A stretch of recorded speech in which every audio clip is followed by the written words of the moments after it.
जय हिंद जय बिहार। कुछ सिविक्स में इम्पोर्टेंट प्रश्न दे रहे हैं जिसे कंप्लीट कर लीजिएगा परीक्षा के ख्याल रखते हुए।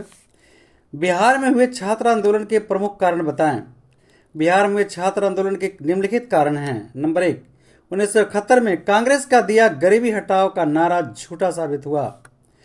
नंबर 2, बांग्लादेश का निर्माण कराने तथा वहां से आए शरणार्थियों के कारण भारत की अर्थव्यवस्था लड़खड़ा गई थी।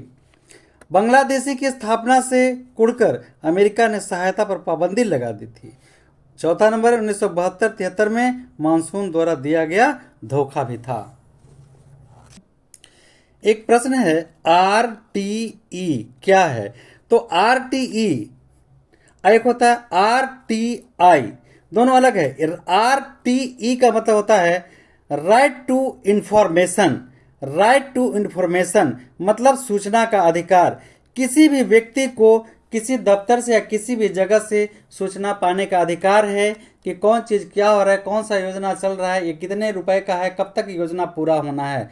तो उसको कहते हैं हम आरटीआई, राइट टू इंफॉर्मेशन मतलब सूचना का अधिकार। हम किसी भी व्यक्ति से, मुखिया, सरपंच, देश के प्रधानमंत्री, राष्ट्रपति, किसी भी स्कूल संचालक, किसी से भी हम ये सवाल कर सकते हैं। यह हमारा सूचना का अधिकार कानून में लिखा हुआ है। किसी व्यक्ति से हम किसी तरह का सवाल पूछ सकते हैं और यह हमें जानने का हक है कि इस योजना में कितना लागत, कितना बजट है, कितना क्या है, कैसे हमको जानने का अधिकार है। दूसरा होता है आरटीई, ध्यान दीजिए, दूसरा होता है आरटीई, राइट टू एजुकेशन मतलब शिक्षा का अधिकार। जैसे हमारे संविधान में लिखा है कि 14 वर्ष से कम आयु के बच्चों को मुफ्त शिक्षा देनी है, स्कूली शिक्षा तक। तो राइट टू एजुकेशन अलग है, आरटीआई राइट टू इंफॉर्मेशन अलग है। या वही हम बता रहे हैं, सूचना के अधिकार आंदोलन के मुख्य उद्देश्य क्या थे? आरटीआई, आरटीआई ये है आरटीआई राइट टू इंफॉर्मेशन के अधिकार का मुख्य उद्देश्य क्या था? तो सूचना के अधिकार आंदोलन का मुख्य उद्देश्य था नंबर 1, पंचायत के दस्तावेजों की आधिकारिक प्रतिलिपि दी जाए कि पंचायत में क्या हो रहा है, कहाँ हो रहा है, कैसे काम हो रहा है। तो ये सूचना हमको जानने का हक है। सूचना के अधिकार को कानूनी मान्यता मिले। तीसरा नंबर है सूचना की स्वतंत्रता नाम से एक विधेयक पारित किया जाए।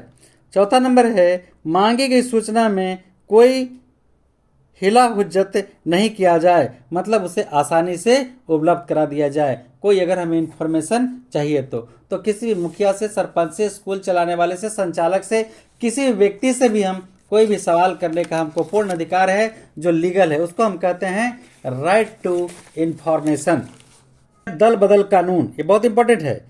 किसी सांसद या विधायक द्वारा अपने दल का त्याग कर दूसरे दल की सदस्यता ग्रहण करना दल बदल कहलाता है। जैसे कभी भाजपा से आरजेडी में चले जाते हैं, आरजेडी से लोजपा में चले जाते हैं, तो यही दल बदल कानून है कि एक पार्टी को छोड़ करके दूसरे पार्टी में चले जाते। इसके लिए नियम बनाया गया। किसी सांसद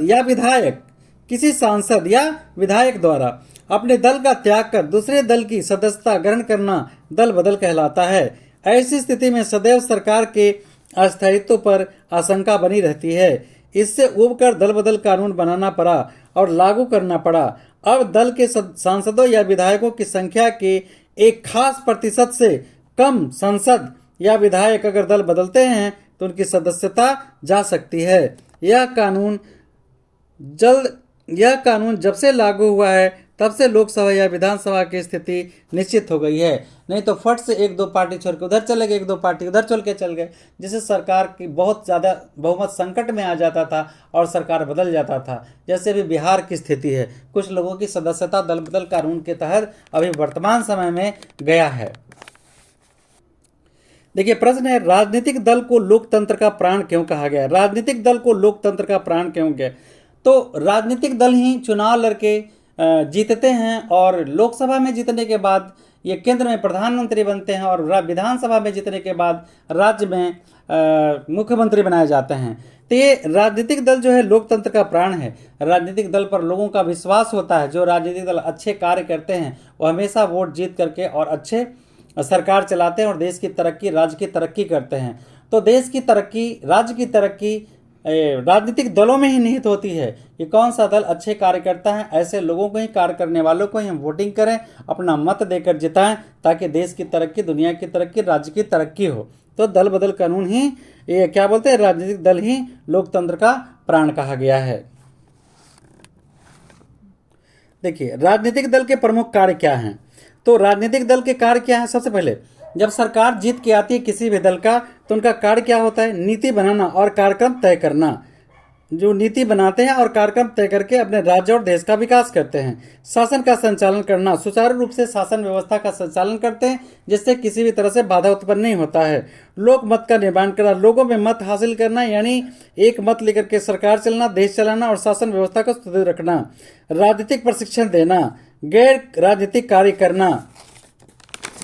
प्रश्न है, लोकतंत्र क्या है। तो लोकतंत्र जनता के द्वारा और जनता के लिए चलाए जाने वाले शासन पद्धति है। फिर से देखिए, लोकतंत्र जनता के लिए और जनता द्वारा चलाए जाने वाला शासन पद्धति है। लोकतंत्र जनता का और जनता के द्वारा चलने के लिए शासन है। कैसे। लोकतंत्र में शासन की ओर से जनता जो भी विकासात्मक कार्य होते हैं, वे सभी जनता के हित में होते हैं।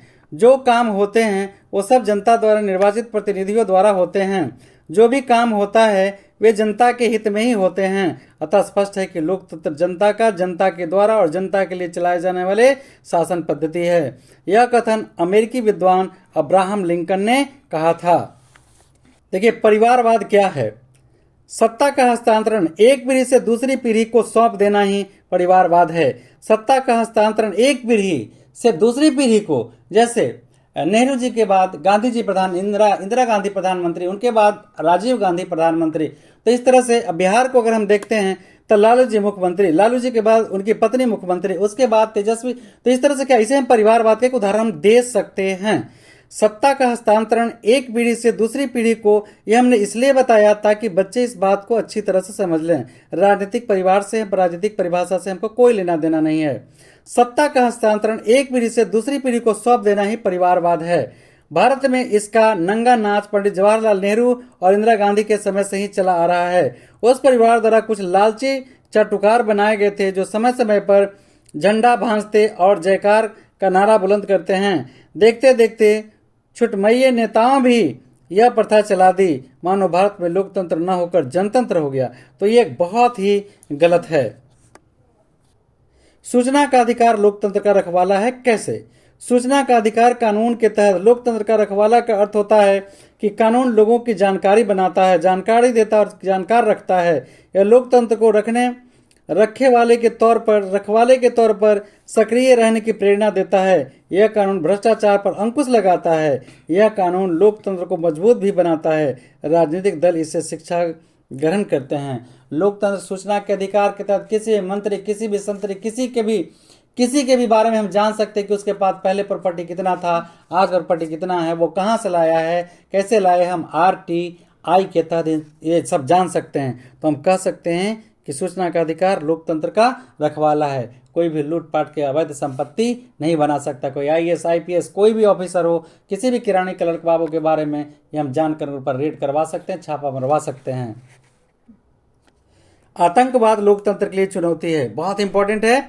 आतंकवाद निश्चय ही लोकतंत्र के लिए चुनौती है।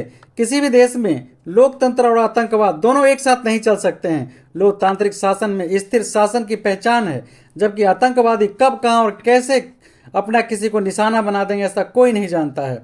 ऐसा नहीं है केवल भारत में ही आतंकवाद से परेशानी है, विश्व में सभी जगह ये परेशानी चलती रहती है। अमेरिका में भी ये तबाही चला है। यह बात दूसरी है कि आतंकवाद जनक कहीं अमेरिका ही रहा है। देखिए, आतंकवादी जब चाहे जहां किसी भी घटना को अंजाम दे सकते हैं। इसलिए एक अस्थायी सरकार लोकतंत्र के लिए बहुत बड़ी चुनौती हो जाता है कि हम उससे कैसे निपटें, कैसे उसको हम अपने काबू में करें ताकि देश दुनिया की रक्षा कर सकें। अतः एक लोकतंत्र के लिए बहुत बड़ी आतंकवाद चुनौती है।